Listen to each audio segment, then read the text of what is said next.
So Sarah Ohanesian is a chief marketing officer turned productivity coach, speaker, trainer, and podcaster, and the founder of So Productive, a company that helps busy professionals get more done so they can love the work they do and still have time for the people they love. Sarah and I have been co-hosting a new series on Podcasts from the Printerverse called Time Management Tips in 20 Minutes or Less. And it is worth every second to get back hours in your week. Sarah and I met at Direct Mail 2.0's Marketing Edge event in December 21, and I basically have barnacled myself to her to get control of my time and learn from Sarah how to command the chaos. So that is what we're going to be talking about today, commanding the chaos. Even when you have a stressed out face and your house is chaos. So let's talk about this in real time, because that's what's happening today, right? And so I actually, I'm jumping a little ahead, but I have a digital course called Command the Chaos. And this is why Deborah are calling this Command the Chaos, because I think about chaos as this thing that, we all think it's going to go away. We hope it's going to go away, but it's very hard to control it, right? And it's something that's not going to go away. So I've got a great example happening at my house right now. Contractors were going to show up at any point this week. They showed up about 10 minutes ago, right? The dog is going crazy, and so everything has to shift. And so I think this is just a prime example of life is chaotic. Things are crazy, but what we do about it and how we respond in those moments, that's commanding it, right? We can let it defeat us. We can let it take us down, or we can say, you know what? I got to be on Zoom in a few minutes. I'm going to grab a ring light. Let's go. Right. So that's what this is about. So thank you, Deborah, for the opportunity. And let's talk about it. Let's get into it. Oh, I'm sorry. That was my cue. Okay. So first of all, productivity coach, right? This is what you do. And, we've mentioned so many times over the past, times, as long as we've known each other, that, I've always worked from home, but even now working from home, am I home? Am I at work? Am I home or am I at work? And what is my priority? Is it my work, or is it the person knocking on my door, who wants to come in and, do the bug thing or whatever they want to do, when we're checking the fire extinguishers. It's right. Like now? I'm on a freaking Zoom. Like these are my office hours, So, it is all tied into that. Now you've identified chaos, but let's move it more into like a little more professional manner by what you might mean by that too.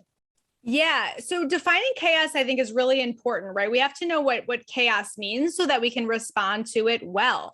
And so chaos is really of feeling, right? It's what you're feeling in response to everything that's going on. So the dings, the pings, all the interruptions from coworkers, all those notifications you're getting, emails, Slack, all of those things are contributing to this chaos and to the feeling that that's causing for us. The other thing is, working from home, we're touching on it now. This is a reality of the season that a lot of us are in right now. We're working from home. So yeah, the doorbell rings and that can send things into chaos in your home. Coworkers might not know how to get a hold of you or what the best way of communication is for you. So that causes a little bit of chaos. And then the other thing that's really happened during the pandemic is this feeling of overwhelm, this feeling of being out of control, right? And that is happening because there's so many unknowns right now, and there's so many things that we cannot control. We truly cannot control. And that's what's causing, in particular at this point of our lives, additional chaos that we're like, we're just not used to having this, right? We've never had this level of chaos before as a global community. So are there things that we can identify as chaos in repeating chaos and deal with that in one manner? Is chaos that comes in and disrupts our to-do list, which you and I have spent a lot of, we've done 3 podcasts so far, and 2 of them were about to-do lists, because it is literally how many of us are running our days. So, how do you command the chaos within the chaos? Yeah, right. It's the Matrix. Yeah. So there's a couple things that we can do that, I want to make sure we leave people today with some real, like actionable takeaways, which is great for this session. So one thing, and Deborah, you and I, and actually Kelly, have talked about this before, is this concept of having an idea list versus an action list. So one of the reasons that you're feeling so much chaos and so out of control in relation to your to-do list is that it's huge. Feel free to type in the chat. Is your to-do list huge? Yeah, let us know, right? It probably is. So that's a real feeling that a lot of us are having. The reason that list is so big is a lot of the things on that list are ideas. They're thoughts, they're concepts that you're kind of brewing, you're not sure of yet, but they're not necessarily things that you can take action on, right? So I want you, starting today, separate everything that's an idea or a nice to have, or like a restaurant you want to try or something you're thinking about later. That's an idea list. Anything that you have the tools, the resources, or the skill set to take action on, those go on the action list. So all of a sudden, this huge list that was very overwhelming is now actually become a lot shorter, a lot more manageable.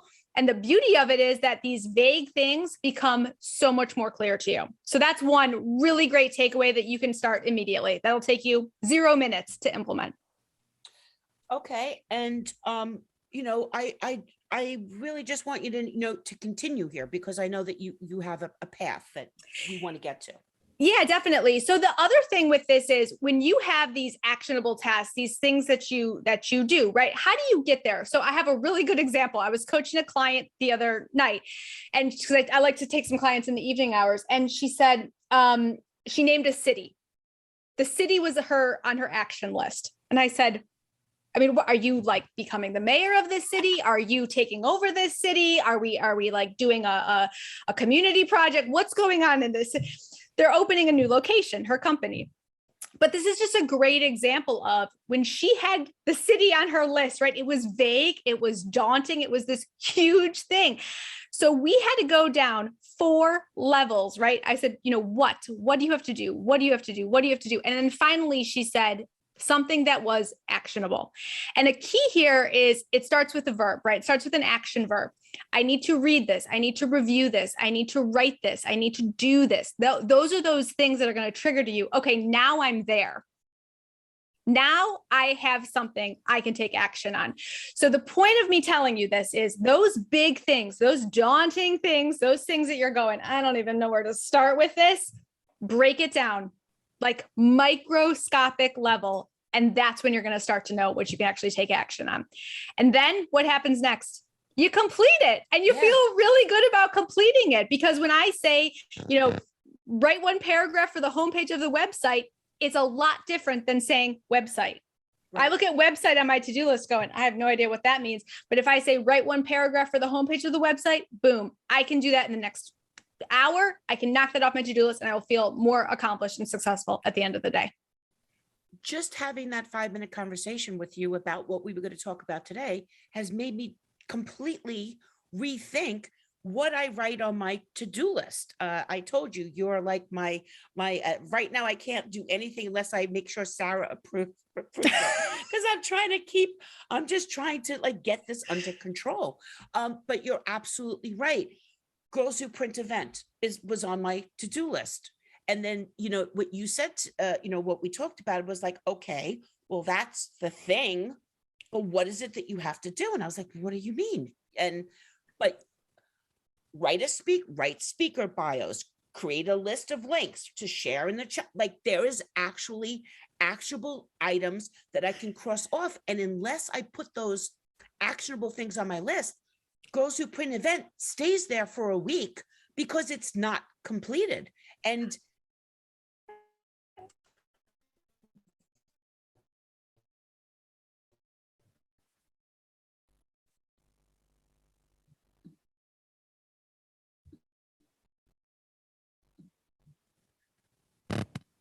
I'm back. Oh, I lost you for a second. Yep, you're back. You're back. Yes. Okay. Thank you.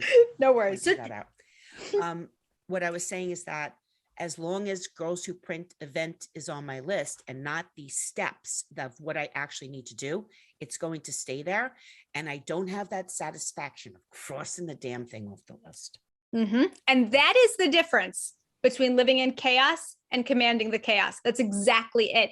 And I bet the other thing, Deborah, that happens to most of us is that Girls Who Print event went from Tuesday to Wednesday to Thursday to Friday. You had a due date for it because you knew it had to happen, but you were likely moving it and kind of just pushing it back because it was too big to accomplish in that day. So Tuesday rolls around and you think, I didn't do it. I feel really defeated about that. Well, I'm gonna take a little. I know that's not really how I function. But my problem is that it's easier to we speak about on the podcast. You eat the elephant one bite at a time. Exactly. Girls Who Print event on my to-do list is the elephant. It is not. There's no way that's coming off my list. But set up a phone call with Sarah. I had it. Cross it off. And then it also helps to understand what is needed in those things. And for me, it helps me become less distracted by other things. So I just think it's very helpful. Now, is there anything else you wanted to mention about actionable tips, things that people can do today, please? Well, the one thing, it's important to touch on when we talk about control is we really crave autonomy. There's been a lot of surveys done, and we're talking about a flexible workspace nowadays. And it's not that people need more money, a bigger salary, more vacation days, more time off. The one thing that keeps coming up for people is they want autonomy. And what does that translate to? They want control. They want to be in control of their day, of their time, of their schedule. So I want to challenge you, if you're in a position or you're in a role where you're really feeling a lack of autonomy, think about what are the things that you can control. Can you start to say to an admin on your team, I'd like to manage my own schedule, or I'd like to not take meetings in the afternoon, or, I want to have you do these types of emails for me, but I'll handle these emails myself. Like, what are the things in your life? And just go through your day in the next week or so, every day, and just think about where could I gain a little more autonomy? Because I think it's something we often don't think about, but it's something that we're craving, right? So this autonomy conversation is really important right now.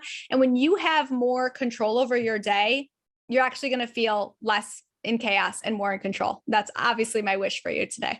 Oh, well, thank you. I mean, you're on my speed dial. And also I have to say that when Sarah speaks and Deborah listens. It is like this, we have this very weird relationship now, but sometimes I can't always manifest it in the way that you're presenting. But you sent an email last week about cleaning out closets and how that clutter and that type of, I call it my closet of shame. I open the door and I'm just like, I take a deep breath, get what I want out of there, close it. And I say, I never want to go in there again.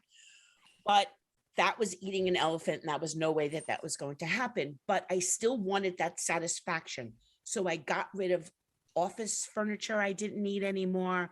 I cleaned out a whole bunch of really large items that didn't fit my car. I called a little come get it with the van company, and they took everything out. And I now walk past my dining room, and it is a dining room again and not a storage area. And that was all because of your email. And I just want to say it made me feel so much better. So how can everybody work with you? And I think you've come up with something special for the group, if I'm not mistaken. Well, I actually have two special things. So this is great. So the one in relation to cleaning out the closet is my good friend Gabby and I were having a time-saving closet tips and margaritas on May 5th, because it's Cinco de Mayo and we want to have a great time. But the purpose of this event is to really, get productivity tips together with those closet tips and those cleaning out tips, because a lot of times we're wasting time, effort, and energy on things that probably don't warrant it, right? This isn't worth our day spending 25 minutes picking out an outfit in the morning. So we're going to help you get your closet all organized. So info on that is on all my social media accounts, but that's May 5th. The real cool thing I have for you all today, that's cool, but this is even better, Command the Chaos, the course that we mentioned today. It is a 7-week deep dive digital course all about my co-productivity system. And I have $100 off for everyone on the call today. Yes, we're excited about that. The code for that is TIPSIN20. And I'll get that over to Kelly so we can put that in the chat, but $100 off. And you can visit so-productive.com to get more info on that. Thank you so much. Thank you for being my time Sherpa, and always giving your time for this, for co-hosting the podcast for us. It's wildly successful. I know people have reached out to you from it. So it really is just, you got a hashtag time Sherpa. Love it. So just thank you so much. I really appreciate it. And everybody, take advantage.